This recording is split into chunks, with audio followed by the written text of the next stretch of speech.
네, 여러분들 안녕하세요. 시사타파의 심층 분석.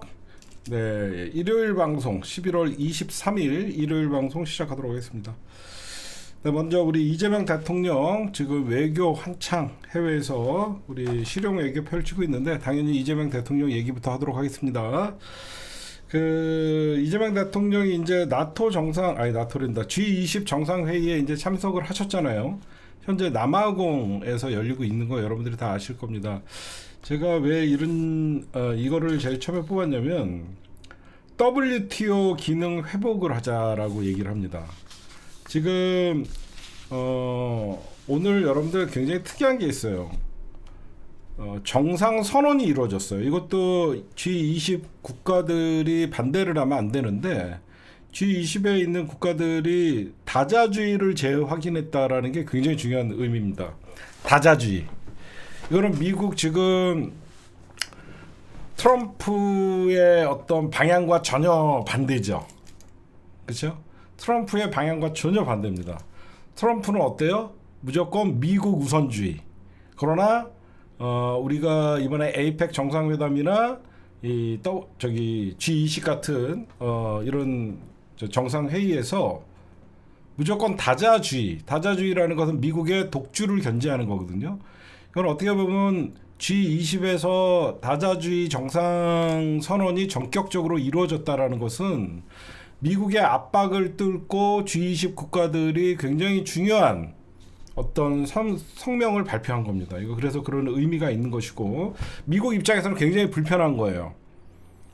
미국 입장에서는 굉장히 불편한 겁니다. 그래서 오늘 이재명 대통령께서 프랑스의 마크롱 대통령을 만나서 동반자 관계로 격상을 하자. 이것도 사실 미국이 굉장히 불편한 얘기예요.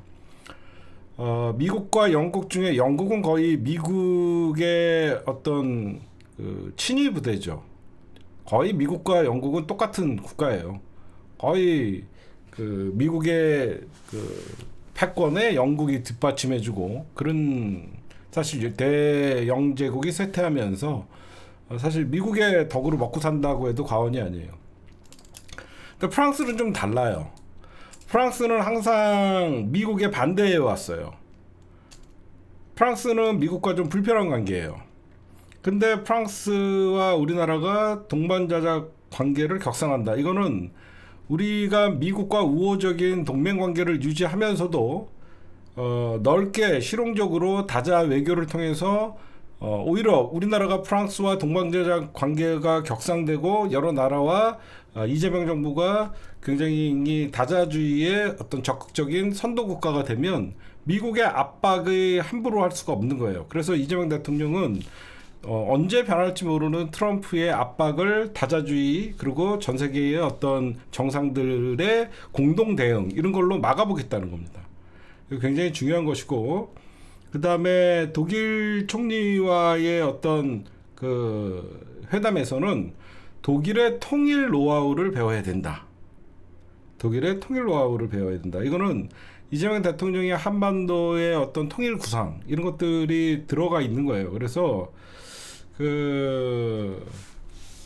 오늘 이게 나중에는 어떻게 비칠지 모르지만 우리 이재명 대통령께서 프랑스 마크롱 대통령과 전략적 동반자 관계로 격상하자 이런 얘기를 하니까 내년이 여러분들 대한민국과 프랑스가 수교 140년이 되는 날이에요. 그래서 국빈 초청으로 마크롱 대통령을 받는다고 야, 너 3줄 이상 쓰지 마 좀. 딱 그 새끼가 말만 내고. 아씨. 그러니까 내년에 독일 그리고 프랑스 유럽 국가들과 이재명 대통령이 어떤 연대를 통해서 계속 미국의 압박에 여러분들이 이겨내시려고 굉장히 실용적 외교를 하고 있다. 여러분들이 보시면 될 것 같습니다. 그 다음에 이 G20 회의가 세계 무역 질서를 세계 무역 기구거든요. WTO가. 그러니까 미국의 독주를 견제하기 위해서 세계 정상들이 모였다. 이렇게 보시면 될 것 같아요. 근데 이게 실천으로 이어지기가 쉽지가 않아요. 왜 그러냐면 이 트럼프가 이 장사꾼이다 보니까 이 관세나 이런 것들을 나라별로 이렇게 공략을 하잖아. 무슨 말씀인지 아시겠죠? 이 트럼프가 나라별로 이렇게 공략을 하다 보니까 이게 아무리 G20에서 이렇게 다자주의나 어떤 세계 무역 질서 회복을 외쳐도 트럼프가 나라마다 이 관세 협상을 개별로 맺기 때문에 당장 자기네들에게 다가오는 그런 관세나 이런 것들에 대해서 대처하기가 쉽지가 않아요. 이게 아마 실천으로 이어지기가 그렇게 쉽지는 않을 거라고 봅니다. 네, 여러분들 오늘 그러면 G20의 정상선언 다자주의 재확인했다라는 것은 미국의 압박을 뚫고 다른 세계의 여러 나라들이 세계 무역 질서를 회복해야 된다라는 사실상 반 트럼프 선언이다, 이렇게 저는 평가하고 싶습니다. 그 다음에 좋은 소식이 하나 또 있습니다. 2028년 G20 개최를 우리나라에서 합니다. 2028년 여러분들 보시면 총선 기간이에요. 우리가 2010년도에 G20 정상회담을 우리가 개최를 했었는데 18년 만에 G20 정상회담을 개최를 하면요, 우리나라가 의장국이 되는 겁니다. 그래서 어떻게 보면 세계의 위상이 그만큼 올라간 것이고, 우리나라가 2028년 다시 의장직을 맡아 G20 정상회담을 실시한다라고 여러분들이 보시면 될 것 같습니다. 다행히 그때가 또 총선 기간입니다, 여러분들. 그 다음에 오늘 조국혁신당의 전당대회가 있었죠. 98.6%로 조국혁신당의 조국 대표가 11개월 만에 다시 당대표가 되면서 공식적으로 복귀를 했는데, 일단은 민주당보다 더 왼쪽으로 간다. 그 전략밖에 없죠. 민주당보다 더 왼쪽으로 치고 나가겠다. 그래서 더 선명한 야당, 선명한 민주당과의 차별화, 이런 것들을 갈 수밖에 없죠. 근데 제가 솔직하게 말씀드릴게요. 이 조국혁신당은 민주당보다 왼쪽으로 갈 때, 여러분들 이게 굉장히 심오한 정치 분석을 하나 해줄게요. 조국혁신당이 민주당보다 지금 더 왼쪽으로 간다 그래도 지지율이 안 올라갈 겁니다. 왜요? 라고 물어봐야죠. 그렇죠? 조국혁신당이 지금 민주당보다 더 왼쪽에서 치고 나가도 지지율이 오르지 않을 거예요. 그 이유는 뭐냐면 조국혁신당이 착각하는 게 있어요. 뭘 착각하냐? 윤석열이 집권할 때는 민주당보다 왼쪽에서 치고 나가면 사람들이 윤석열이라는 공공의 적이 있기 때문에 조국혁신당을 응원하게 돼요. 근데 민주당은 집권 여당이에요. 근데 민주당보다 더 왼쪽에서 치고 나가면 민주당과 대결 구도가 되는 거예요. 이제 이해가 가세요? 윤석열이 집권할 때 같은 야당에서 치고 나가는 정당이 되면 조국혁신당이 쇄빙선이 되지만, 똑같은 민주 진영이지만 지금의 민주당은 집권 여당이잖아요. 그렇죠? 민주당은 집권 여당이야. 집권 여당이지만 조국혁신당이 무슨 말을 하는지는 알아. 근데 민주당 입장에서는 집권 여당이고 대통령 지지율이 중요하고 전국 운영을 해야 되기 때문에 못하는 게 있어. 못하는 게 있죠. 근데 계속 조국혁신당이 왼쪽으로만 치다 보면 민주당과 결국은 대결 구도가 될 수밖에 없어요. 그러니까 여러분들이 보시면 조국혁신당 입장에서는 어쩔 수 없이 왼쪽으로, 그렇다 그래갖고 국힘당과 손을 잡고 과거에 정의당이 했던 짓, 국힘당과 손을 잡고 민주당을 비판할 수는 없단 말이에요. 그러면 민주당보다 더 앞서 나가서 어떤 국힘당을 공격하려고 하는 건 뜻은 좋은데 그 효과가 미미할 것이다라는 얘기예요. 제가 볼 때는. 그리고 제가 방송할 때 이것저것 재고 얘기 안 하죠. 조국혁신당이 살 길에 대해서 제가 나름 건방지지만 조국혁신당의 조국 대표님이나 조국혁신당의 지지자들을 볼 때는 제 말이 기분 나쁠 수 있겠지만, 사실 조국이라는 정치인은 대통령 후보감이죠. 그래도 야권의 대통령, 그러니까 민주 진영의 대통령 후보감이면 맞아요. 그러면 조국 혁신당의 조국 대표는 결국 나중에 대선에 꿈이 있을 거란 말이에요. 단서가 달려야 돼요. 조국 혁신당의 조국 대표가 지금 떨어진 지지율을 회복하기 위해서 민주당보다 왼쪽으로 간다라고 하면 어쩔 수 없이 민주당과 대결 구도가 되고, 그러면 조국 혁신당의 조국 대표는 나중에 우리 민주 진영의 대통령 후보감은 맞죠. 그러면 조건이 붙어야 돼요. 조국이 대통령이 되기 위해서는 민주당에 입당해야 돼요. 제가 하고 싶은 얘기는 그거예요. 조국이 조국 혁신당의 후보로 대통령이 될 수 있는 일은 제로입니다. 될 수 있는 확률은 제로예요. 그러면 조국이 만약에 대권을 노린다. 대권을 노리면 민주당에 들어와서 해야 돼요. 근데 제가 걱정되는 건 뭐냐? 그러니까 제 결론은 내년 지방선거 전까지 조국혁신당과 민주당은 합당해야지 두 정당이 다 시너지 효과가 있는 거예요. 왜 그러냐? 이재명 정부 출범할 때, 그리고 지난 총선 때까지만 해도 조국혁신당은 많은 사람들이 응원을 하고 쇄빙선 역할을 정말 잘했어요. 똑같은 형제들도 오래 떨어져서 살면요, 이질감이 드는 겁니다. 조국혁신당이 계속 민주당의, 사실 민주당과 조국혁신당이 뭐 그렇게 큰 차이가 없잖아요. 오래 떨어져 있으면 떨어져 있을수록 조국 대표는 민주당 지지자들로부터 외면받아요. 그걸 아셔야 됩니다. 왜? 민주당은 집권 여당의 정당이고 국정을 운영해야 되고, 민주당 지지자들은 이재명 대통령과 민주당의 성공을 바라고 있어요. 그래서 조금이라도 민주당에게 싫은 소리라거나 이재명 대통령의 비판적인 말이 나오면 가만두지 않아요. 당해봐서. 조국 대표가 그걸 아셔야 돼요. 조국 대표나 조국 혁신당은 어차피 민주당과의 정체성 싸움을 할 수 있는 정당이 아니에요. 잠시 떨어져 있는 형제예요. 그런 형제들은 빨리 합당을 해야지 조국 혁신당의 미래가 있는 거예요. 조국의 다음에 정치가 있는 겁니다. 이대로 조국 대표가 다시 당을 잡고, 여러분들 보세요. 이번에 조국 혁신당 오늘 전당대회 한다는 거 사람들이 관심이 있나요? 생각해 보세요. 조국 혁신당이 오늘 전당대회 한다 그래갖고 누가 대표될까 사람들이 관심이 있어요? 없습니다. 왜 없을까요? 제가 저번에도 얘기했듯이 개인 중심 정당의 한계예요, 이게. 사람들이 뻔히 조국이 되는 거 알거든요. 당원 중심의 정당은 지금 당장 어떤 정치인이 하나 사퇴를 하거나 그래도 잘 굴러가요.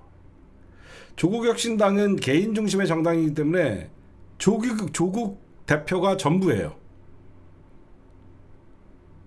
그냥 조국 대표가 당연히 대표가 돼도 그냥 사람들은 이미 예상했던 일이에요. 그러니까 감동이 없는 거예요. 정치는 감동을 줘야 돼요. 제가 정말 조국 혁신당의 지지자들이 볼 때는 서운할지 모르지만 현실을 잘 생각해 보세요. 민주당 지지자들과 조국 혁신당의 지지자들이 지금은 윤석열이라는 내란 수괴가 있기 때문에 같이 국힘당의 공공의 적을 공격을 하죠. 특검이 끝나고 내란 심판 1심이 선고되고 그러면요, 그때부터는 이제 이재명 정부 견제를 하기 위해서 국힘당과 야당들은 민주당을 견제할 거라고요.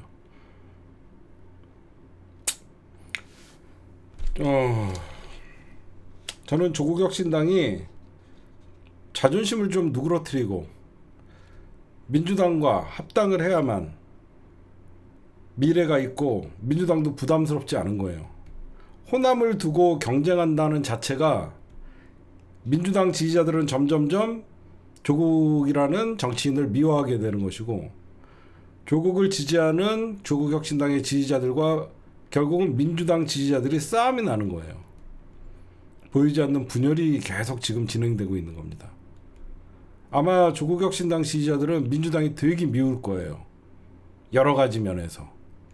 민주당 지지자들도 예전 같은 조국에 대한 안타까움, 조국에 대한 가슴앓이 이런 게 없어졌어요. 왜 그러냐? 다른 배에 항해를 하고 있어서 그래요. 제가 볼 땐 그래요. 그래서 우리 조국 대표님이 다시 대표가 됐으니까 어떻게 되든지 우리 정체성을 가지고 저는 지선 전에 민주당으로 합당을 해서 좀 더 민주당 안에서 얼마든지 왼쪽에 목소리를 내면 되잖아요. 안 그래요? 민주당에 들어 합당해 갖고 얼마든지 왼쪽에 목소리를 낼 수 있는데 굳이 밖에서 저렇게 싸울 필요가 없단 말이에요. 하여튼 그래요. 네.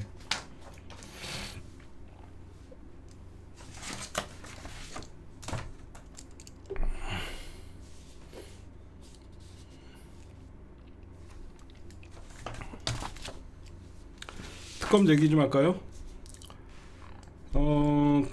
최상병 특검이 3특검 중에서 가장 빨리 이번 주에 수사가 종료됩니다. 결국은 런정석 의혹 윤석열 추가 기소 예정이다라고 해서 12명, 최상병 특검은 임성근 한 명 구속시켰죠. 지금 조태용도 구속됐죠. 임성근, 조태용, 이종섭 구속됐나요?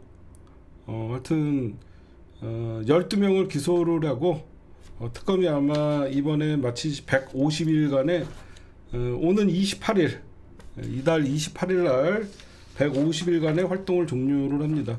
나머지 미진한 수사는 국가수사본부 그쪽에서 할게 될 겁니다. 그 다음에 제가 여러분들 예상했던 게 적중했습니다. 뭐가 적중했냐면 제가 김건희와 이준수의 관계에 대해서 계속 얘기했죠. 왜 특검이 이준수를 잡고 김건희는 이준수를 숨겨주려고 했었냐? 이거예요, 이거. 이게 오마이뉴스 기사인데 이게 드디어 나왔어요. 제 예상이 딱 맞죠. 전주 소환에 나도 위험하냐 던 김건희 특검 주가 조작 알고 있었다. 김건희랑 이준수는 주가 조작을 알고 있었던 거예요. 그렇기 때문에 딴 주머니 찬 거 걸린 거예요. 제3의 주포와 주고받은 문자 주가 조작을 인지했다는 여러분들 생각해 보세요. 김건희나 이준수가 주가 조작을 하고 있는 걸 알고 있는데 쟤네들이 가만히 있을까? 저 주식 언제 올라가고 언제 날아갈 거 뻔히 아니까 올라갈 거 뻔히 알잖아. 작전 세력이니까. 딴 주머니 찬 거예요 지금. 특검에서 그렇게 보는 거예요. 이미 알고 있었다. 주가 조작 인지. 제3 주포와 주고받은 문자. 딴 주머니 찬 거예요. 김건희는 아마 이거 딴 주머니 찬 거 이것도 걸리면 꽤 큰 돈들이 나올 거예요. 그게 그래서 쟤는 도망간 거예요. 쟤는 직접 도이치모터스 주가 조작에 그 팀에는 합류하지 않았지만 밖에서 주가 조작을 같이 한 거죠. 사실상. 그렇게 여러분들이 보시면 될 것 같아요. 그 다음에 국민 목숨을 담보로 계엄령 꾸민 윤석열은 사형이 맞다. 제가 오늘 이렇게 얘기하는 게 아까도 잠깐 말씀드렸는데 여러분들 특검에서 여러분들 윤석열을 일반 이적죄로 기소를 했죠. 이 일반 이적죄가 나중에 이제 직위원이 내란 재판을 하고 있는 거에 대해서 윤석열 내란 혐의가 1월 18일까지 6개월의 1심 구속영장 체포 기간인데 이 일반 이적죄 그 한마디로 외환죄예요. 외환죄의 하나입니다. 이게 얼마나 무서운 거냐면 이게 사실 이게 터졌을 때 우리 국민들이 분노를 하고 진짜 국힘당 해체하라고 국민들이 들고 일어나야 되는 거예요. 여러분 가만히 생각해 보세요. 외환죄가 뭡니까? 그냥 북한에다가 자기 계엄령을 합리화시키기 위해서 전쟁을 하려고 그런 거예요. 응? 그냥 전쟁을 하면 야 하늘에서 미사일이 왔다 갔다 하나요? 대한민국 국민 100만 명은 죽을 목숨을 담보로 지가 정권을 유지하기 위해서 계엄령을 하려고 하는 거예요. 근데 이 사건이 검찰의 대장동 수사 항소 포기 사건에 묻혀버렸어요. 이거 지금이라도 많은 국민들에게 여러분들이 주변에서 윤석열만 안타깝다라고 하는 사람들이나 민주당 욕하는 사람들이 있었으면 분명히 요거를 읽어주세요. 이게 뭐냐면요, 제가 좀 하나 보여드릴게요. 진짜 어마어마한 건데 사람들이 너무 안일하게 생각하는데, 진짜 전쟁을 일으켜서 이게 몇백만 명이 죽을지도 모르는 그런 사태였는데 사람들은 너무 안일하게 생각해요. 제가 잠깐 이거 좀 보여드릴게요.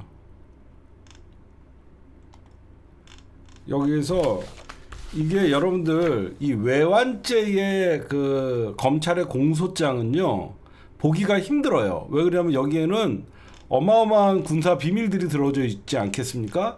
그래서 이 그 공소장을 갖고 오기도 힘든데, 이 공소장에 대해서 제가 좀 보여드릴게요. 검찰의 공소장. 여러분 요거 한번 읽어보세요. 이거 굉장히 중요한 내용이거든요.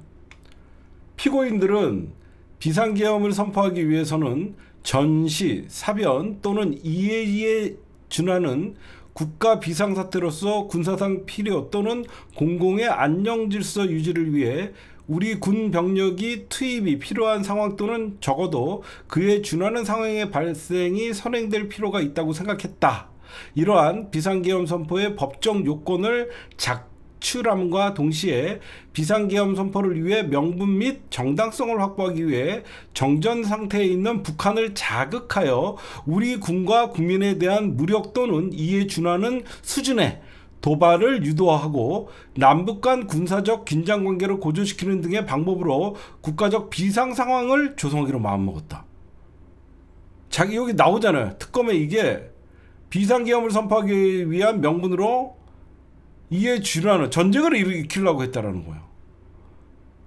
여기에 여러분들, 피고인들은 계엄 상황 조성을 위해 단기간 결과에 만들어낼 수 있는 효과적 방안을 고민하던 중 북한의 김정은 국무위원장을 비롯한 최고위직 지도자들에게 체면을 손상하는 등의 방법을 북한의 심리를 자극하는 군사작전, 이른바 심리전을 활용하여 북한을 자극 및 군사적 도발.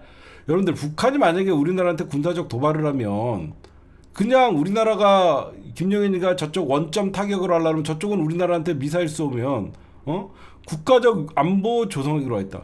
이게 그냥 넘어갈 일이 아니에요. 그냥 자기 계엄령 정당화시키기 위해서 국민 100만 명 정도는 죽어도 된다라고, 이런 인식이 얼마나 무섭습니까? 진짜 나쁜 놈들이죠. 그냥 국민 목숨 걸고 자기 권력 지키려고 했던 놈이고, 대한민국 국가 경제가 여러분들 계엄령 선포하면 대한민국 국가 경제 당연히 딱 곤두박질 치고 땅바닥에 떨어질 거 알죠? 나라건 국민이건 안중에도 없었던 거예요. 나라 경제건 국민 생명이건 안중에도 없었던 거예요. 오로지 야당, 이재명 대통령, 야당 정적 죽이기, 자기 권력 유지, 이거밖에 없었던 거예요. 이런 놈을 무죄를 때린다고? 나쁜 놈이죠. 평양에 침투시키는 거는요, 우리가 정전 위반한 거예요. 저는 진짜 이런 걸 보면요, 이 새끼는 매국노예요, 매국노. 국민 생명 담보로 전쟁으로 도박을 한 겁니다. 대한민국, 북한이 여러분들 도발을 하면 어떤 식으로 도발할지 어떻게 알아요? 제가 왜 여러분들 이 상황이 굉장히 심각하고 많은 여러분들 국민들에게 알려야 되냐면, 북한의 도발을 유도했죠. 그럼 쟤네가 생각할 때 북한이 단순하게 휴전선에서 총격 몇 방 갈길지, 아니면 우리나라 수도권 파주나 이쪽 일산 지역 군부대에다가 미사일을 쏠지 어떻게 합니까? 북한의 대응 방식을 어떻게 알아요? 북한이 소극적으로 대응을 할지, 아니면 지금 소련과의 어떤 군사협정을 맺었기 때문에 강력한 도발을 할지 어떻게 합니까? 정말 이거는 우리가 늘 얘기하던 결국은 못된 버릇이 나온 거예요. 이거는 윤석열뿐만이 아니었습니다. 국힘당의 DNA가 원래 국내 정치가 불리할 때는 늘 이 북풍을 이용하고 북한을 끌어들여 갖고 결국은 정치적으로 이용하려고 그랬던 그 못된 DNA들이 살아난 것이고, 결국은 대한민국 분단 이후에 권력을 반공사상으로 권력을 놓지 않았던 분단 기득권 세력들이에요. 그 분단 기득권 세력들은 일제에 충성하고 민족을 반역했던 매국노들이고요. 그래서 저는 이 매국노 윤석열이라고 하는 겁니다. 나라를 그런 차원을 떠나서 결국은 분단을 이용해서 본인들의 기득권을 유지하고, 그 분단과 반공을 이용해서 결국은 친일파 반민족 행위자들이 권력의 중심에 섰고, 그런 권력자들이 여태까지 대한민국 국민들을 볼모로 자기 정치적 이득을 취하기 위해서 북한을 끌어줬던 그 못된 DNA, 그게 결국은 다시 나온 거예요. 제가 보기엔. 이래서 이건 정말 용서가 안 되는 겁니다. 이 새끼는 그냥 무조건 사형시켜야 돼요. 저는 한 가지 제안합니다. 우리나라가 여러분들 거의 뭐 1990년대 이후에 사형이 없죠. 김영삼 정부부터 사형이 없습니다. 저는 이번만큼은 국제적으로 우리가 욕을 먹더라도 윤석열과 이 내란 사범들 사형이 선고가 되면 저는 반드시 법무부에서 6개월 안에 사형 집행해야 된다고 생각해요. 저는 진짜로요. 이번만큼은 우리나라가 사형제 폐지 국가가 아닌 죽일 놈은 죽여야 됩니다. 반드시 민족 반역자들과 국민들 생명을 담보로 도박판을 벌였던 새끼들은요, 전 무조건 윤석열 사형이 떨어지면요, 저는 무조건 사형 집행을 최대한 빨리 해야 된다고. 김건희, 윤석열 전부 사형시켜. 김영현, 여인영, 이 군사 반란자들 반드시 저는 이번만큼은 사형시켜야 된다고 생각해요. 국제적 비난이 아니라 대한민국에 단죄하는 역사를 만드는 거라고 저는 생각합니다. 대한민국은 왜 이렇게 국민들이 정치적 분열 그리고 정치적 갈등, 왜 이념으로 늘 국민 분열이 일어나냐? 잘못한 놈들을 단죄하지 않은 역사가 있어서 그런 거예요. 제발 해방 이후에 나라를 팔아먹어도 떵떵거리고 강남에 빌딩을 세우고 사는, 5.18을 학살을 하고 국민들에게 총뿌리를 겨누면서 자국 국민을 학살한 놈들이 강남에 빌딩을 소유하고 있고, 군사 반란자들이 떵떵거리고 살고, 이런 잘못된 역사 반드시 대한민국이 단죄하는 역사를 저는 보여줘야만 다시는 국민의 생명을 담보로 이런 본인의 권력을 유지하기 위해서 이런 도박을 벌이지 않을 거라고 생각합니다.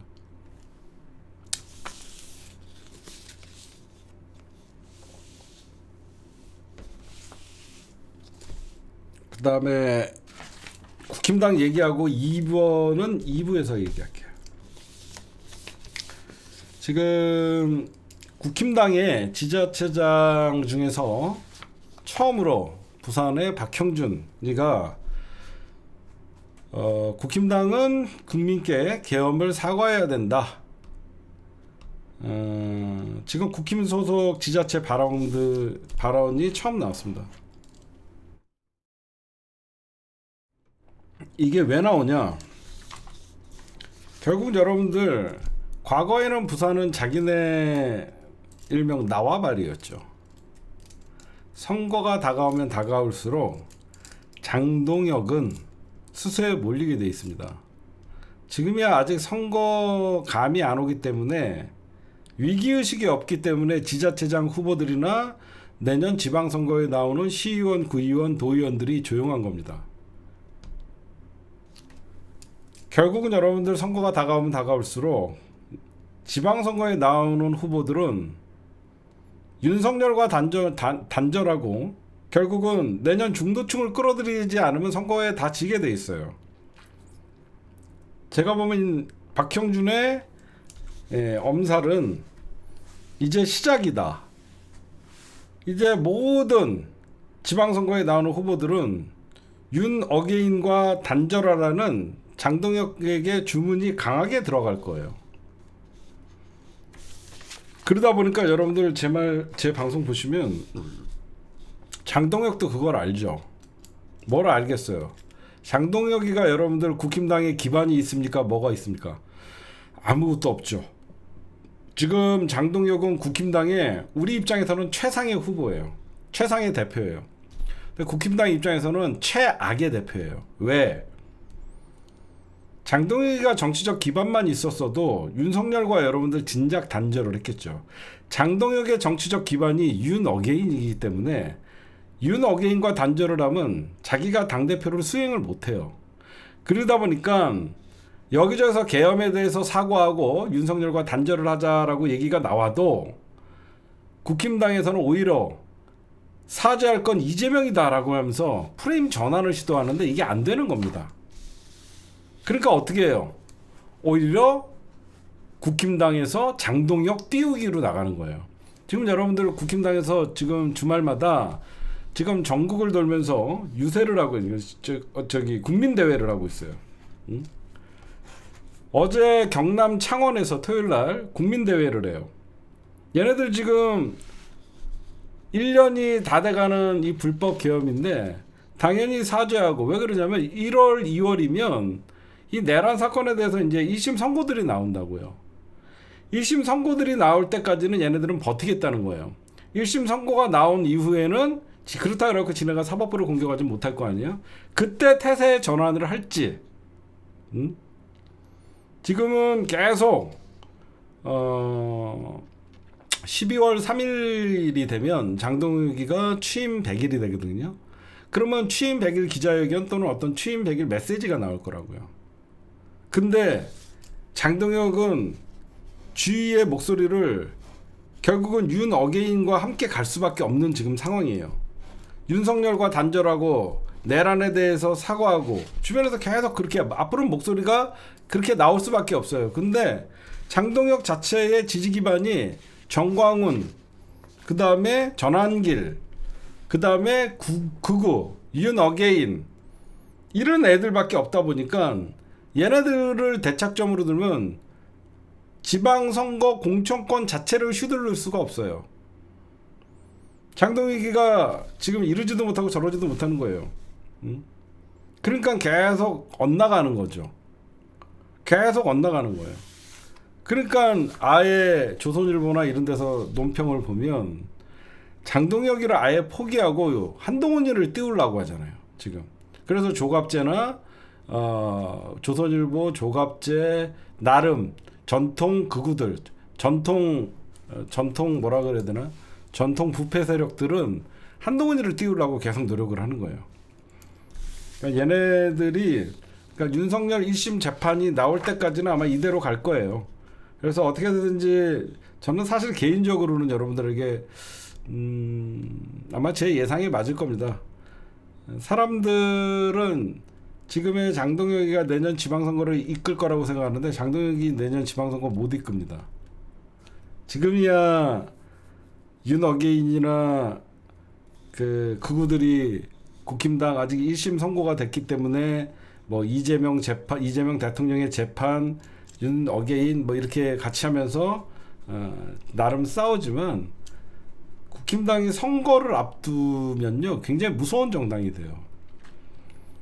국힘당은 전통적으로 이익 집단이라고 제가 늘 말씀드리잖아요. 이익 공유 집단이에요. 자기 이익이 없는데 장동혁을 절대 가만두지 않습니다. 얘네는 또 비대위로 선거를 치를 거예요. 제 말이 보세요. 장동혁 이대로 극우 발언하고 그러면 얘네들 우리는 장동혁으로 선거 치르면 좋죠. 우리 선거를 치르면 좋은데 얘네들은 그렇게 할 수가 없어요. 제가 왜 여러분들 우리와 장동혁이 가장 베스트 카드라고 얘기하냐면요. 오히려 여러분들 최근에 10월 15일 부동산 대책이나 어떤 대장동 항소 포기로 여론에서 집중 민주당을 견제하고 계속 부동산으로 때리고, 근데 더 중요한 건 뭐냐면요. 이렇게 하면 사실 국힘당의 지지율이 많이 올라가거나 민주당의 지지율이 하락하거나 이재명 대통령의 지지율이 하락을 해야 되는데 오히려 중도층이 대거 민주당으로 이동했습니다. 진짜로. 오히려 중도층이 대거 민주당으로 이동을 해서 민주당과 이재명 대통령의 지지율이 올라가는 거예요. 그 이유가 뭐냐? 장동혁 같은 애들이 우리가 황교안이다. 응? 우리가 황교안이다라고 얘기를 하고, 여러분들 가만 보시면 민주당은 여러분들 외연 확장이나 왜 대통령이 중도 실효 정책을 함으로써 이재명 대통령은 여러분들 48.9%인가요? 48.9%인가요? 49.8%인가요?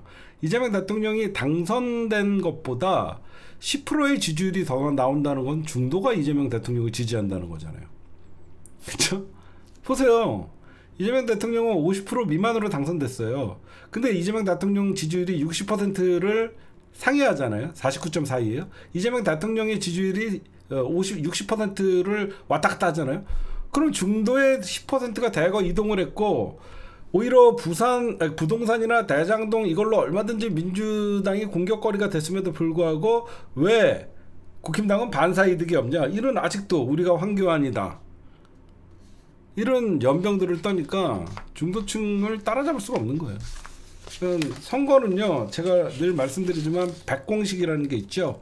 대통령 지지율과 민주당 지지율이 합쳐서 100을 넣어보면요, 압승을 합니다.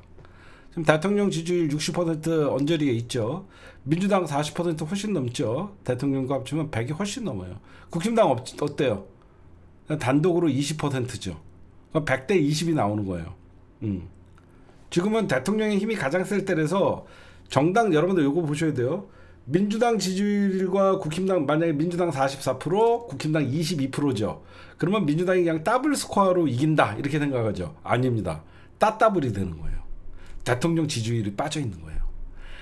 이재명 대통령이 민주당보다 지지율이 높은 60%를 갖고 있기 때문에 민주당은 별로지만 이재명 대통령을 좋아하는 사람이 있고, 이재명은 별로지만 나는 민주당은, 국힘당은 못 찍겠다라고 하는 분명히 그런 사람들이 있죠. 이제 이해가 가세요? 그래서 정당 지지율로만 봤을 때 44대 22 하면 더블 스코어가 나오는 것 같지만 결국은 66대 22가 나오는 거예요. 그렇게 보셔야 돼요. 그런 사람들 주변에 있잖아요. 나는 민주당을 하는 거 마음에 안 들지만 이재명 대통령 너무 생각보다 잘한다. 그러면 다음 지방선거에서 누구 찍어요? 민주당 찍어요.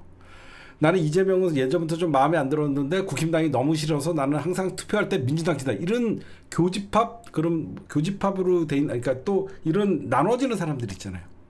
그래서 겉으로는 민주당 대 국힘당. 근데 국힘당은 여러분들 정당 지지율이 22% 나오잖아요. 그럼 쟤네들이 여러분들 딴 데서 받을 수 있는 지지율이 없잖아요. 그래서 집권 여당이 유리한 게 그거예요. 집권 초반기에 집권 여당이 유리한 것은 정당 지지율을 얘기할 때 대통령 지지율이 빠져 있단 말이에요. 그래서 제가 늘 얘기하지만 선거 때는 민주당 지지율 플러스 대통령 지지율을 봐야 되는 거예요. 그렇게 보시면 될 것 같아요. 그 다음에 네, 오늘의 주요 뉴스 1번이었습니다. 네, 여러분들, 정청래 대표가 당원 주권주의 실현으로 해서 1인 1표제, 언론에서 보면 당내 반발이 확산된다. 어제는 이현주, 한준호, 황명선 이런 최고위원들이 반대를 했죠. 이게 여러분들 여론의 의견을 들은 거예요. 이번에 찬반 투표는 의견을 들었더니 거의 한 88% 당원들이 찬성을 했죠. 오늘은 강득구 의원이 오늘 궤변을 늘어났습니다. 지금 강득구도 더민주 전국혁신회의에서 밀어주는 의원인지 모르겠지만 대의원제가 좋다는 뜻으로 얘기를 합니다. 언제부터 더민주 전국혁신회의랑 더불어민주당 의원들이 대의원제는 단순한 기득권 구조만 있는 게 아니더래요. 지역 균형, 전국 정당의 기반을 유지하기 위해 당이 축적해온 전략적 보완 장치가 담겨 있대요. 야, 그러면 대의원제 왜 폐지했어? 대의원제 왜 표의 등가성을 6대1에서 그러면 왜 20대1로 줄였어? 야, 대의원제를 당의 1인 1표제로 하려고 그랬던 게 이재명 대통령이야. 응? 이재명 대통령이 대표 시절에 꿈꿨던 거고 2022년부터 2023년 원외 지역위원장 협의회가 대의원제 개선과 권리당원 1인 1표제를 요구했던 성명서를 인용했었어요. 이때 여러분들 원외위원장이 지금의 더민주 전국혁신회의예요. 기억나시죠?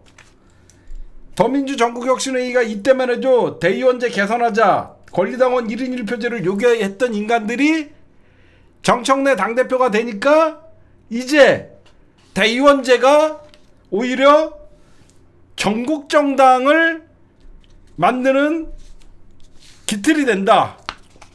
개소리죠. 여러분들, 민주당은 이미 전국정당이에요. 응? 민주당은 이미 전국정당이에요. 1인 1표제, 보완책 마련에 전국정당을 실현해야 된다고 합니다. 민주당이 지금 호남정당인가요? 민주당 전국정당이에요. 응? 느닷없이 이게 말입니까? 대의원 지역별 균등 배분 원칙을 강화하거나 오히려 대의원제를 강화하재요. 미친놈들 아니에요? 대의원의 지역별 균등 배분 원칙을 강화하거나 당대표 선출 시 대의원에게 수기된 정책 판단에 대한 가중치를 부과하재요. 오히려 대의원에 대해서 가중치를 부과하재요. 미친놈들이에요.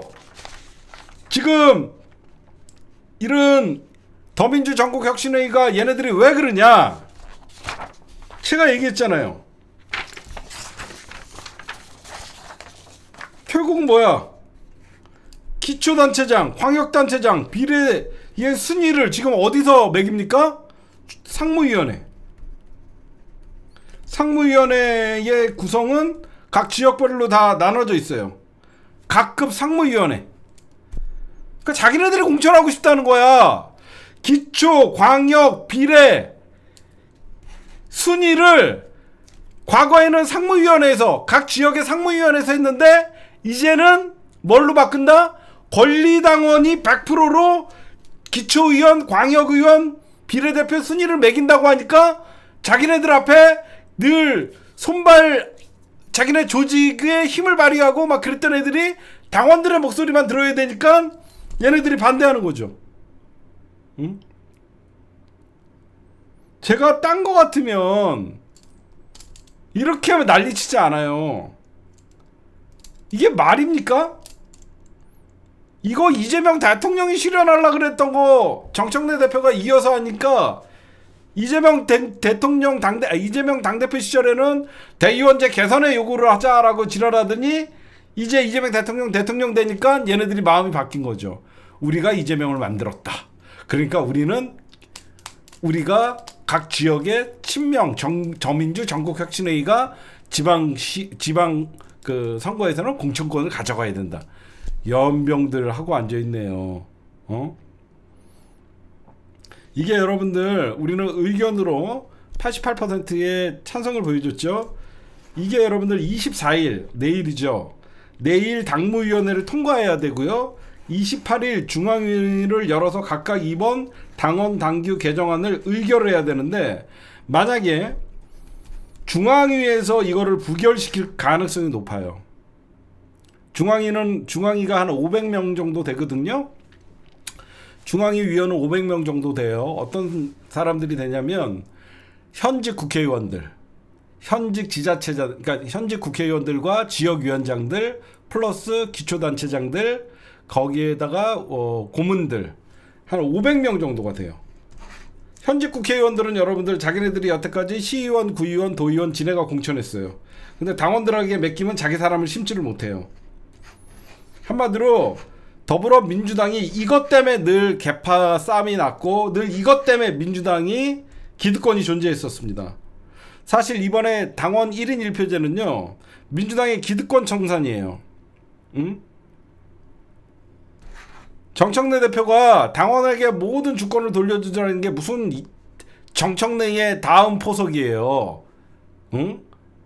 정청래가 다음 당대표의 재선을 위해서 한다 그러면 오히려 정청래가 자기 사람들 여기저기 내리꽂아갖고 당무위원회와 중앙위원회의 권한을 강화하지 않겠습니까?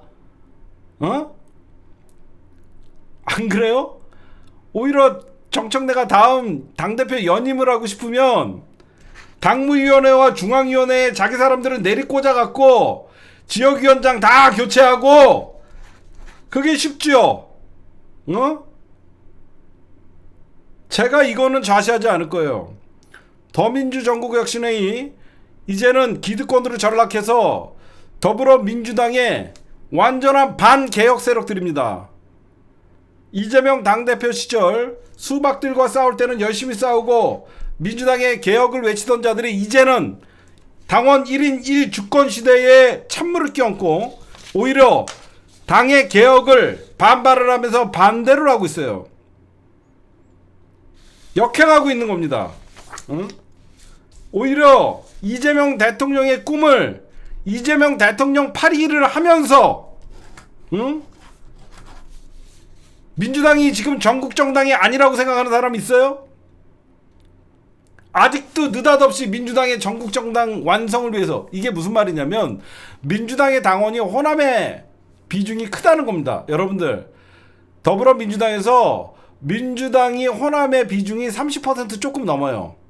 그러면 수백만 명 중에서 민주당은 수도권이 제일 많아요. 까놓고 얘기하면 민주당 당원은 수도권이 제일 많습니다. 서울, 인천, 경기가 제일 많아요. 그 다음에 호남이에요. 무슨 민주당이 전국 정당을 대의원, 야, 난 이럴 줄은 몰랐다.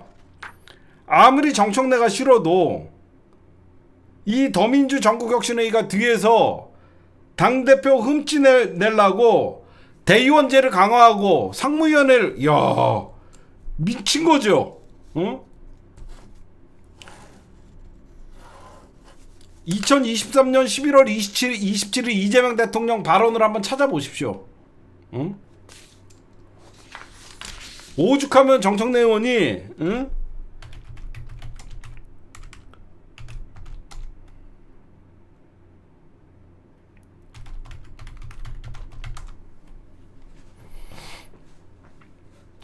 진짜 아유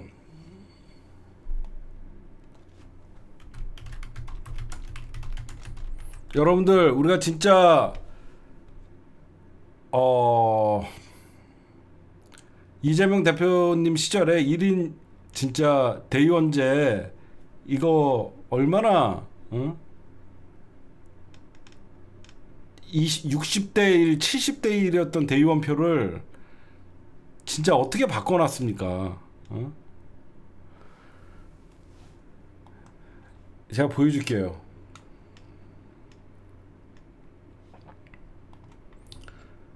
언제예요? 2023년 12월 7일이죠. 이재명 대표 시절에 민주당 대의원 투표 비중 축소, 당원 개정안 의결, 현역 하위 공천 페널티 강화, 비명계 당 단합 저해 반발. 이거 보세요. 비명계 그 당시에 수박들이 반대했던 거예요. 눈에 보여요 이제? 이 당시에 수박들이 하던 짓을 지금 더민주 전국혁신회의가 하는 거예요. 눈에 보이죠? 이재명 대통령이 그 당시에 당대표 시절에 대의원 투표 비중 축소하고 응? 미친놈들 아니에요? 그 당시에 우리가 수박들 얼마나 욕했어요. 수박들이 대의원들 표 힘 믿고 까분다고. 그래서 여러분들 한 거 아니에요? 이거 보세요. 이때 기사 보세요. 비명들이 그때 뭐라 그랬어. 이재명 대표를 비롯해 지도부를 겨냥해 민주당 꼴이 나치당을 닮아가고 있다. 대의원제 축소한다고 나치당이라고 하면서 여러분들 욕했던 새끼들이에요. 중앙위에서는 당원 개정을 두고 반발하는 목소리. 그 당시에 중앙위는 친문계 의원들이랑 수박이라고 하는 사람들이 현직과 지역위원장을 많이 차지하고 있을 때예요. 2023년 여러분들 이거 보세요. 2023년 총선 전이잖아. 총선이 2024년에 있었잖아. 총선이 2024년에 있었으니까 사실상 이 대의원 투표 비중을 축소를 하고 당원 1인 1표제로 수박을 날린 거야. 그랬더니 이제 와서 저 더민주 전국혁신회의라는 새끼들이 자기네 기득권 새로운 민주당의 적폐로 등장한 거예요. 새로운 민주당의 적폐들이에요. 제 말이 틀리냐고요. 김용민 뭐 이런 애들 전부 박찬대 지지하고 더민주 전국혁신회의 해갖고 이제 좀 먹고 살만하냐? 적당히 해야지. 반대할 걸 반대해야지. 아니 이재명 대통령이 할 때는 찍소리도 못하고 있다가 당원들이 그렇게 우스워? 안 그래요? 당원들이 얼마나 우스우면 정청래가 싫다 그래서 1인 1표 시대를 반대하는 게 말이 되냐고요. 나는 이해가 안 가요.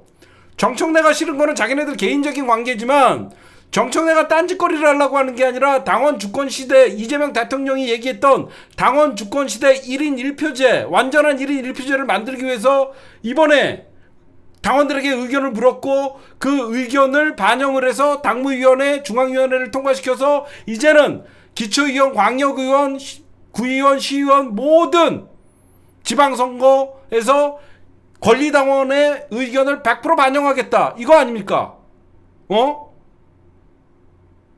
더민주 전국혁신회의 해체했어요.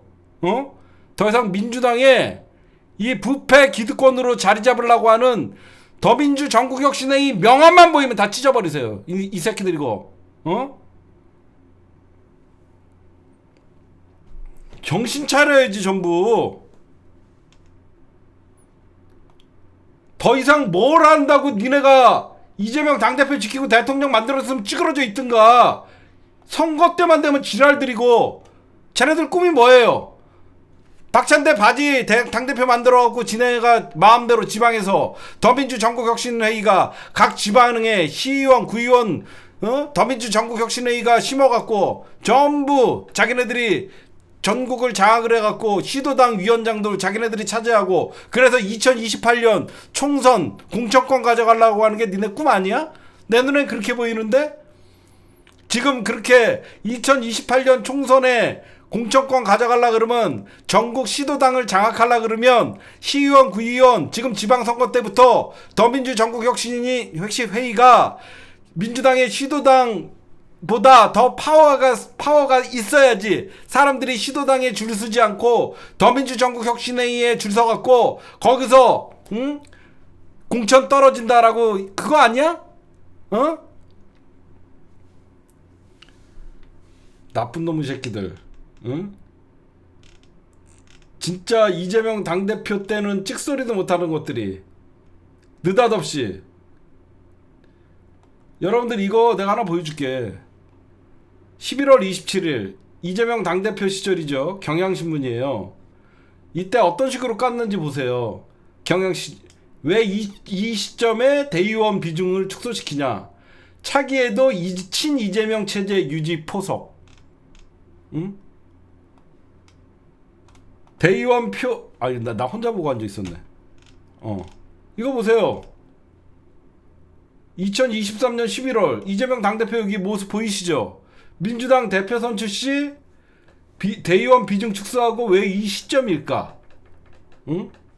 전당대회 대의원 비중 표소 이재명 대통령이 옛날부터 이렇게 한 거야. 지금 20대 1 정도 당에서 어느 정도 공감이 있다고 판단. 이때 반대한 애들이 1대 1로 갈라 그랬어요. 이재명 대통령 보이시죠? 1대 1은 절대로 안 된다는 의견이 많았다. 이때 수박들이 반대한 거야. 1대 1을. 그러면 지금 수박들 다 몰아냈잖아. 수박들 다 몰아냈잖아. 근데 이제 와서 더민주 전국혁신회의가 봐봐. 비이재명계가 반대했던 거야. 얘네들 반명이야? 얘네 반명이냐고. 인간들이 저것들 반명이에요. 저 더민주 전국혁신회의 빨리 해체시켜야 됩니다. 나중에 사고 칠 새끼들이에요. 민주당 공천권 갖고 싸우고 난리 납니다. 저거. 미친놈의 새끼들도 아니고 느닷없이 아니 정청래가 여러분들 대의원제를 다시 강화한다든가 정청래가 역행으로 응? 중화기를 더 강화한다든가 대의원 이러면 욕 처먹어야죠. 아니 1인 1표자를 뭘 반대를 하고 저 새끼들 사고 쳐요. 저것들은 내가 가만 안 둘 거야. 저러면 저거 나중에 내가 진짜 너희들 진짜 역행을 하고 내가 민주당을 위해서라도 니네랑은 싸운다 앞으로. 어? 기억 안 나세요? 당원당규 개정하라고 이재명 대통령 살리려고 민주당 앞에서 2달 동안 투쟁했었잖아 우리. 그래갖고 당대표가 검찰에 기소가 돼도 당대표 유지할 수 있도록 당원 80조 개정했잖아요 우리가. 그리고 여러분들 기억나시죠? 우리 그 당시에 민주당이 2달 동안은 거기 앞에서 투쟁하고 저 경찰 끌려가고 기억나시죠? 경찰에 체포당하고 끌려가고. 응? 진짜 이거 나쁜 놈들이에요. 어? 이 새끼들 이 더민주 전국혁신회의나 이런 애들 전부 까야 됩니다 이거. 말이 안 되잖아. 그때는 찬성하고 이제 자기네들이 기득권 됐다 이거야. 자기네들이 이제 기득권 수박들 몰아내고 기득권 됐으니까 자기네들이 이제 지역의 공천권을 차지하기 위해서는 권리당원들에게 줄 수 없다라는 거잖아. 내 말이 맞잖아. 제 말이 맞지 않아요? 과거에는 자기네들이 힘이 없었기 때문에 각 지역에 수박들을 몰아내기 위해서는 대의원제의 비중을 축소를 시켰어야 되는데 지난 2024년 총선에서 수박들을 다 몰아내고 우리 친명 정치인들이 전부 지역위원장이 되고 공천권 국회의원들이 많이 당선되니까 이제는 지네가 기득권이 돼서 당원들에게 못 주겠다는 거야. 이런 미친놈들이 있냐고. 어? 대의원제를 옹호해. 대의원제가 나 강덕구 얘기하는 거 보고 깜짝 놀랐어.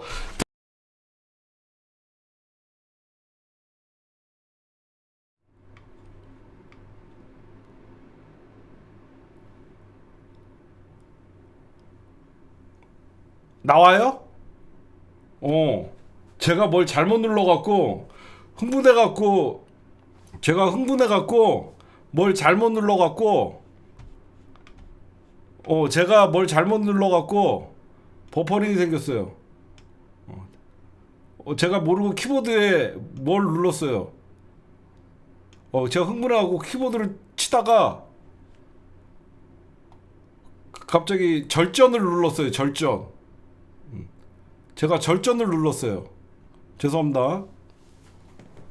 제가 모르고 이렇게 하다가 키보드에 절전을 눌러버렸어요. 죄송합니다. 아니 여러분들 제 안티 그런 걸 다 떠나서 아니 우리 다 같은 민주당 당원들 아니에요? 제 안티 그런 걸 다 떠나서 지금 정청래가 주장하는 게 잘못됐나요? 여러분들 이렇게 되면 어떻게 되냐면요, 우리에게 모든 기초단체장, 광역단체장, 시의원, 구의원 우리가 모든 그 경선의 당원들 표가 합산되면요 민주당 그 지긋지긋한 개파청산이 되는 거예요. 야, 할 짓이 없어갖고 대표를 잃은 걸로 흔드나? 나쁜 놈들이에요.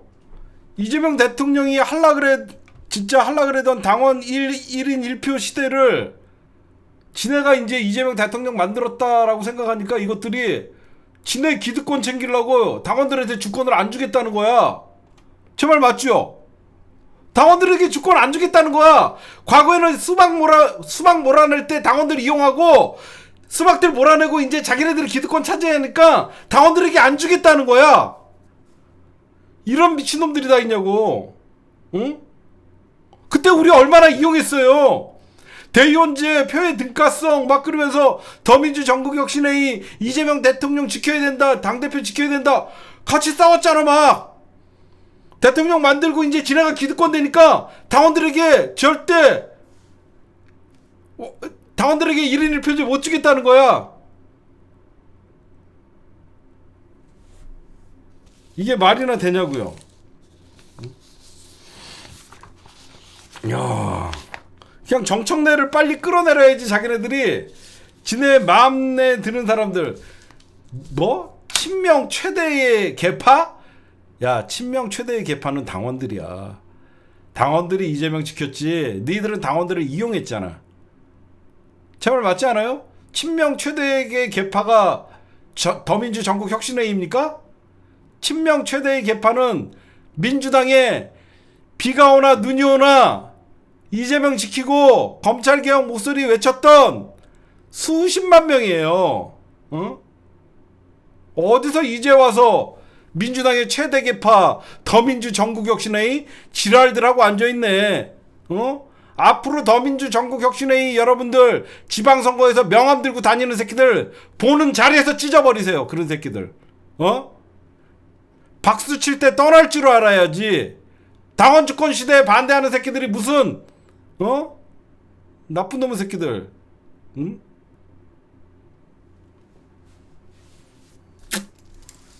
여러분들 그러면서 정청래 대표를 까는 이유가 뭔지 아시죠? 내란 특별재판부 설치 안 한다. 정청래가. 내가 어제도 얘기했는데 내란 특별재판부는 2심부터 하자는 소리가 있잖아요. 내란 특별재판부는요, 청와대와 조율이 있어야 되는 거예요.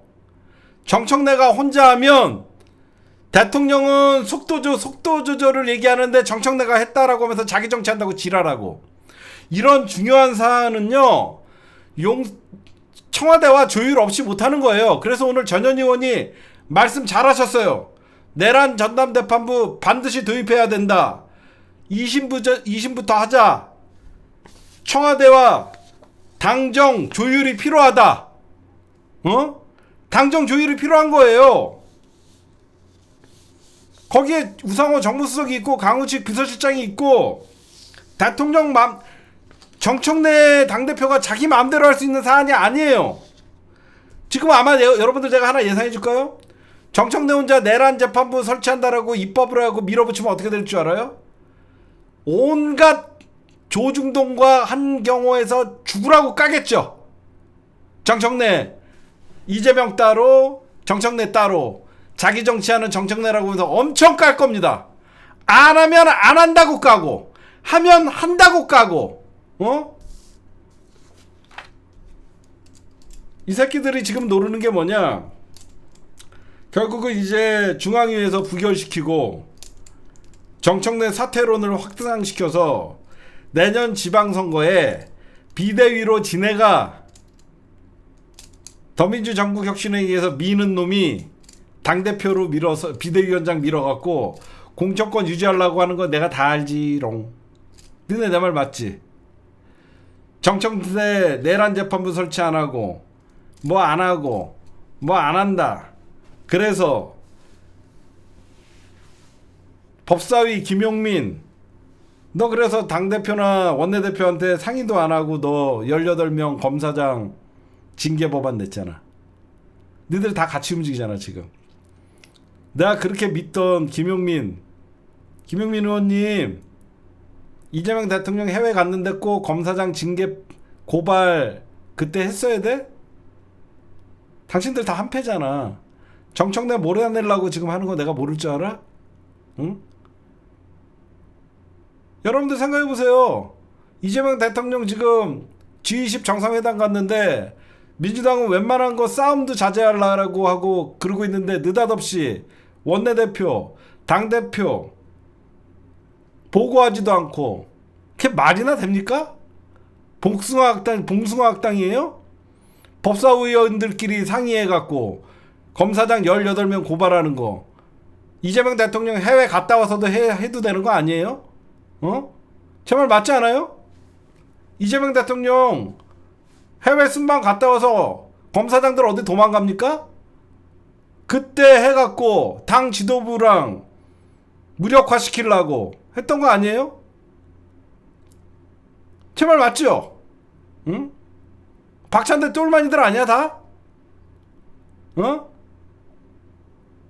내 말 맞잖아. 어떤 정당이 대한민국 검사장 18명을 고발을 하는데 법사위 소관이라고 당 지도부와 상의도 안 하고 고발하는 게 맞아요 그게?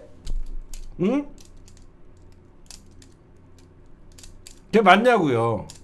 어느 정당이 당 지도부와 상의도 없이 검사장 18명을 고발하는데 법사위 소관이라고 하면서, 그럼 당 지도부가 왜 존재합니까? 어? 당 지도부가 왜 필요해요? 응? 내가 이런 얘기까지 안 하려고 그랬어, 진짜. 전선이 넓어져서. 어? 오죽하면 정책실장이, 김영범 정책실장이 김은혜랑 억울해도 싸우는데 우상호가 말기고, 어? 김병기가 화를 내면서 논쟁을 가라앉히려고, 대통령 해외 나가 있는 상황이니까. 응? 그래서 김영범도 자기가 경솔했다라고 사과하고 빨리 무마시키려고. 대통령에게 지금 포커스가 맞춰져야 되는데 논란을 만들지 않으려고. 그 사이에 느닷없이 검사장 18명을 고발을 해버리면 모든 뉴스가 민주당 법사위 강경파 검사장 18명 고발, 이재명 대통령은 아랍에미레이트에서 정상회담하고 있는데 이게 말이나 됩니까? 안 그래요? 이재명의 시간을 굳이, 아니, 검사장 18명 고발하는 거 잘한 일이에요. 잘했는데 그거를 한 일주일 있다가 하면 그 고발을 못하나? 할 수 있잖아요. 어?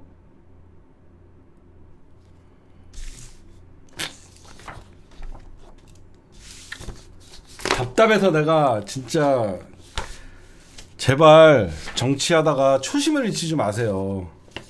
누구라고는 얘기 안 하는데 대가리 좀 컸다고 초심 잃어갖고 지 혼자 선명하고 지 혼자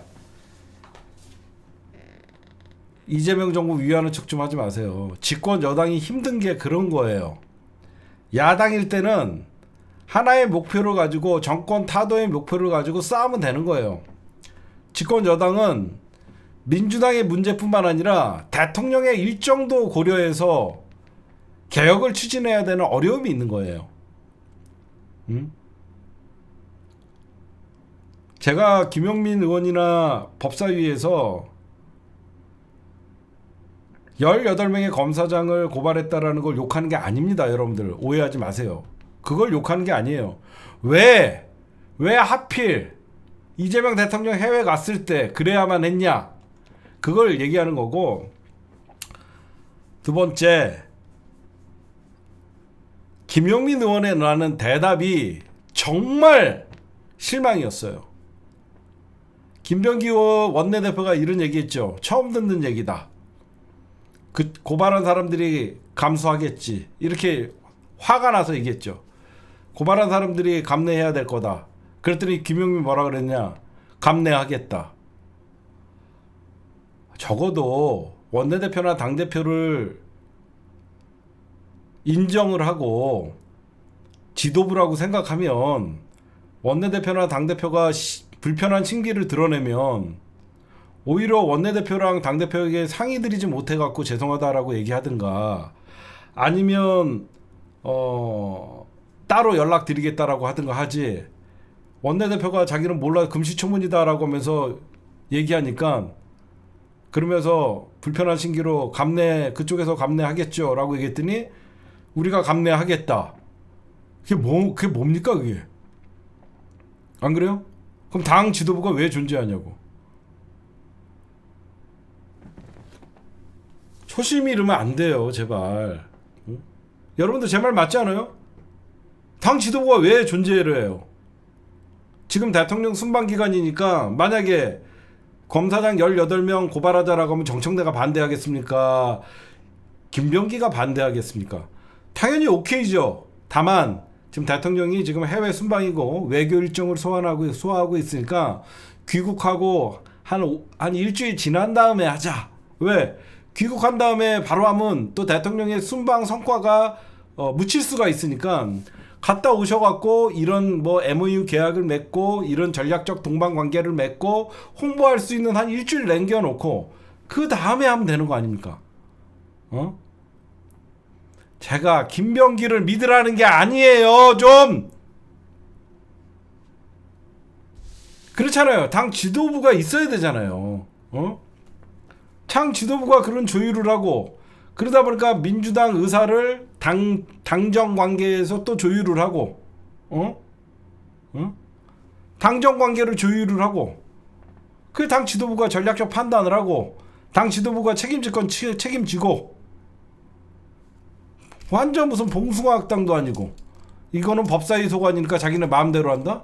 그럼 뭐하러 법사위끼리 당 하나 만들든가? 법사위 마음대로 하지. 당 지도부에는 뭐 나중에 기자들 통해서 아는 게 그 장 지도부가 기분이 좋겠어요? 말도 안 되는 소리 하고 있어. 당대표 선거 때부터 박찬대 밀고 난리를 치더니 아이고, 아유 제발, 왜 당원 주권 시대 그렇게 떠들고 유튜브하고 당원 대의원 표 깎아야 된다 연병을 2년 전에는 떨더니 이제 와서 더민주 전국혁신회의 대의원 제도가 오히려 균형적 발전을 시키고 전국 정당화의 대의원 제도가 뭐 안정감이 있다고? 그러면 당원 주권 시대는 안정감이 없나? 여러분들 제 말들이 틀려요? 대의원제대를 더 확대시키면 당의 안정감이 있고, 당원 1인 1표제로 하면 당이 안정감이 없어지나요? 말 같은 소리를 하십시오. 지랄들을 해라. 이제 좀 먹고 살만해? 이제 니네 세상이야? 그러니까 이제는 당원 주권 시대고 연병이고 더민주 전국혁신회의 친명 이래갖고 이재명 대통령 앞에 놓고 니네가 다 헤쳐먹고 싶은 거야? 당원들한테 이제 권리, 이재명 대통령이 그렇게 꿈꿨던 당원 1인 1표제 이제는 주기 싫어? 그게 바로 부패하는 거야. 권력이 거기서부터 부패하는 거야. 이재명 대통령은 아무리 열심히 해도 밑에서부터 썩어 들어가는 거야. 그게 대통령 욕먹이는 길이야. 나쁜 놈들아.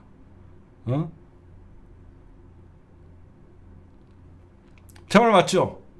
대통령은 아무리 열심히 하고 늘 이러잖아요.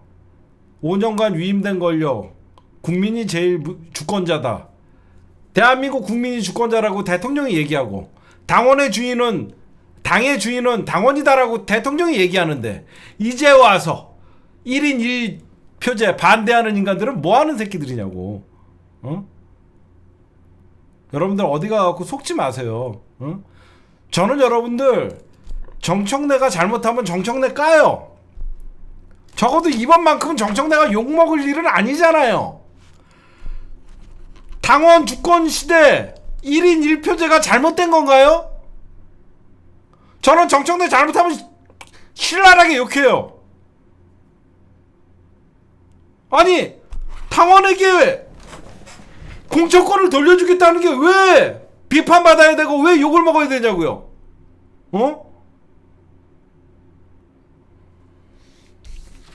적당히들 해. 그만 이재명 대통령 힘들게 하고, 그만 이재명 대통령 좀 팔아.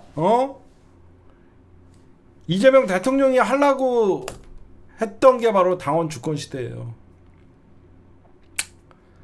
저는 정청래가 엉뚱한 길 가면 진짜 의절합니다. 의절할 정도로 까요. 적어도 이번은 아니잖아. 응?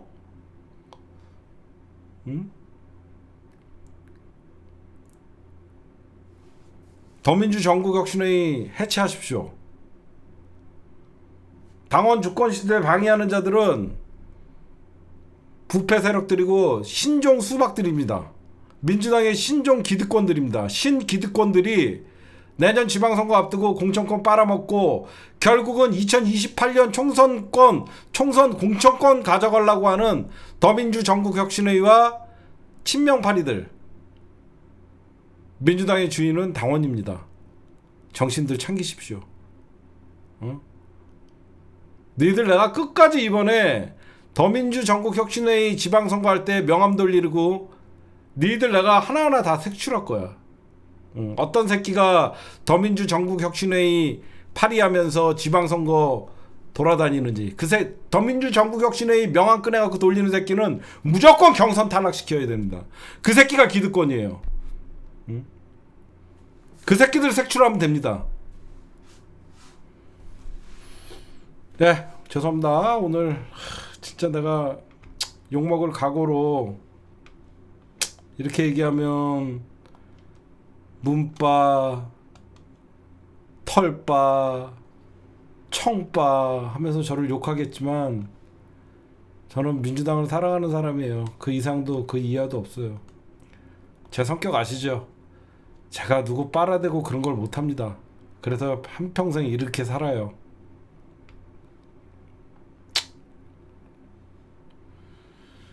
민주당이 잘못된 길로 가는데 어떻게 가만두고 봅니까? 네, 오늘 녹화는 여기까지만 할게요.